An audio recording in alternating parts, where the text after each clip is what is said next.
Former Vice President Joe Biden on the verge of victory in the presidential race. At last count, he has now moved ahead in both Pennsylvania and in Georgia. However, neither state has been called.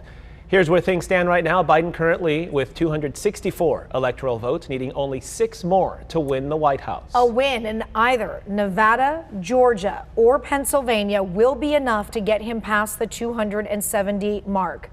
The Associated Press has called Arizona for Biden. However, the president is coming back there. If he does, even if he does, a win in Pennsylvania alone is all Biden needs. Fox 5 will continue to watch the numbers and bring you any updates as soon as they are announced. Well, meantime, former Vice President Joe Biden, as we just mentioned, on the verge of becoming the 46th president. Wendy Patrick joining us right now, we keep trying to break down this close race, all the legal challenges ahead Wendy, good morning, first of all. Good morning, Raul and Shawley. It's always a pleasure. Let's get to the question on everyone's mind right now. When will a winner get declared? Well, if it weren't for all the lawsuits that have been filed, obviously we'll probably have a winner at the end of the day when one of those states you just mentioned is called for Joe Biden. And I think that's important also, even though there are legal challenges pending, because judges are loath, as both of you know, to undo election results. So the question that is being triaged legally around the country is, do we have election integrity and do we have ballot integrity? So the best types of challenges, what I say best, the ones I suppose that have the most success or chance of success, will be the ones where you actually do have ballots in question. Like in Pennsylvania, when there were ballots that were received and not postmarked appropriately after Election Day. So if you look at those, you segregate them, the practical question on everyone's mind is, will it make a difference? If you have 20 ballots that were compromised and a landslide victory, of course we don't have that in Pennsylvania, that's for sure, but a victory, let's just say by so much more than that, that case doesn't seem like it would be worth pursuing. On the other hand, because these are razor thin margins in so many of these cases, the legitimate election improprieties that are being at least alleged, will obviously have to be proved if they go to court, those could make a difference. So that's a long-winded way of saying we will not have an answer anytime soon, certainly not this week. Speaking of answers, not anytime soon, the internet just had a field day yesterday with all the memes and everything popping up about why it's taking some states longer to count than others. So can you explain that for those that may not understand why so many got it in? What was one of the memes? I'll explain it in one word. Okay, Shawley. Here we go. Pandemic. Please. Pandemic, that's the word. We've never done it this way before. There's never been an instance where there has been such widespread mail-in balloting. Now, true, some states have been doing it this way for years, but not many, and not as many as we have had here. So what we've had to do is all jurisdictions hired so many more seasonal workers, and then of course every state counts ballots a little bit differently. So we lack the consistency that we would like to have had to make sure it's done the same in different places. Because there have been different methods of counting, different methods of filling out ballots. Remember Sharpie Gate? People that were worried because they used a Sharpie to fill in the ballot. So many different procedures mean so many different methods of counting. And that's also why you see different lawsuits being filed in different places around the nation. Now, Donald Trump isn't a lawyer, but he's a litigator. He's been involved in lawsuits his entire career. So his legal team has been examining, Shawley, some of the different ways that ballots are being counted and preserved at different places around the nation, and then filing suit accordingly. That makes it harder to count those ballots on time. You know, in a year where we've seen so many things we haven't seen before, this is something I haven't seen before. I wanted to talk to you about the fact that whether or not they're expecting the president to concede if it comes to that. And then the question arises of what happens if he decides not to concede, et cetera, et cetera. Andrew Bates had a statement this morning that really just shocked me. I'm going to read this and then I want your reaction. As we said back on July 19th, the American people will decide this election. And the United States government is perfectly capable of escorting trespassers out of the White House. Wow. That's from the Biden campaign spokesman. I have never Never seen anything like this before. Yeah, that is pretty provocative. Those are fighting words, I would say, and I can't imagine that that's what they mean to say. I think that was Well, I think it is. They said it obviously- in July, and they repeated it this morning. Well, those are the words they chose, and words matter, which is why it's getting the reaction and the play that it is.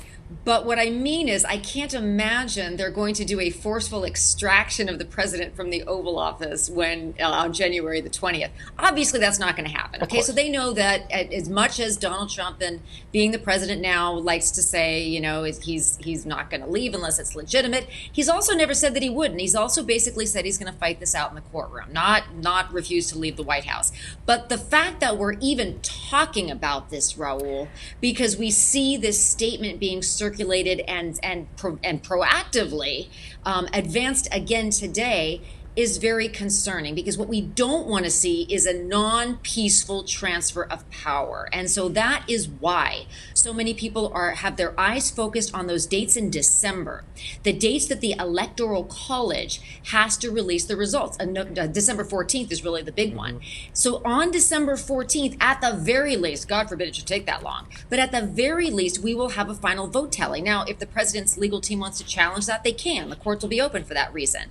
But we'll also know who will be sworn into office on January the 20th. So I hope that the statement that you just showed is not a preview of coming attractions, but I suppose that we will know for sure, I hope, on December the 14th, or let's just say hopefully a lot earlier than that. Look, it might be more figurative than literal, but I think it's almost like where the Biden campaign is trying to speak the president's language, where it's blunt and forceful, and maybe hoping on their part that it'll get through.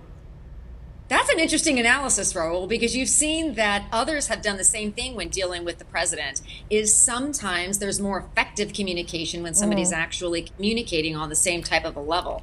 So I think that's a good observation, but I'm not also entirely sure that reflects Joe Biden's personality. Yeah, it doesn't. It doesn't seem like it sound like something he would say. Right. Well, you say, Wendy, can we go back to talking about the pandemic? And we're talking about how votes could possibly change. We've heard from a lot of people who said that, voting via mail was extremely easy and convenient.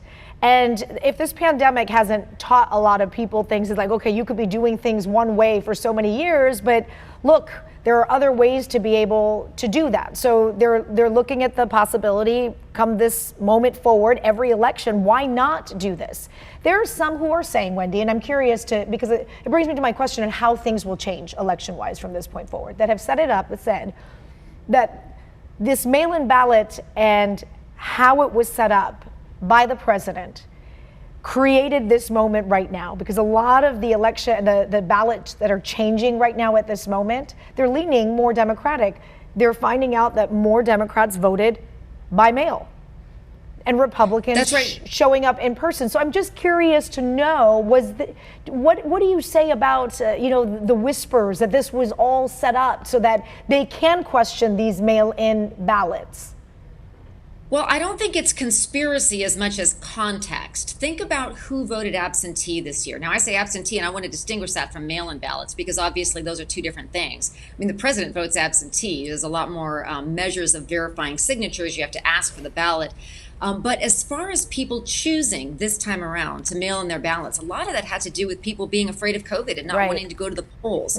So while in years past, we used to routinely say, oh, it's military people that aren't there, we had all these categories of voters that were more likely to choose mail-in balloting. But actually this year, we can't say that. So what does that do? It detracts from an argument that it was some kind of a setup. Now, let me take the other perspective. It also makes it harder to count those ballots accurately, because one of the things that have really permeated many of these lawsuits around the nation have been fraud. That allegation is, let's just take Pennsylvania, for example. The allegation was that Republican poll watchers were told to stay 20 feet away instead of 6 feet. They weren't allowed access to some of these locations. The courts in Pennsylvania changed the date of allowing mail-in ballots when it's only the legislature that can do that. So when you're using those measures, you run into a lot more problems, which makes the vote harder to count. So as convenient as it might be, it is easier to monitor and to count votes that come in person. Now, many people think there was a huge showing for the president on election day because of all the excitement, energy, and enthusiasm that we saw around the country right before election day. So if we do go, Shali, to all mail balloting for whatever reason, some states already do, we have to make sure on the back end we have appropriate, consistent measures that'll make those easier to count so we don't run into some of the legal problems we're seeing now. And at this point, we still await Pennsylvania, we still await Georgia, and right now, Philadelphia City Commissioner is, by the way, about to give an update on the vote counting there as that continues. We wait. We wait. We Lindsay wait. Patrick, thank you as always. Thanks, guys. Thanks for having me.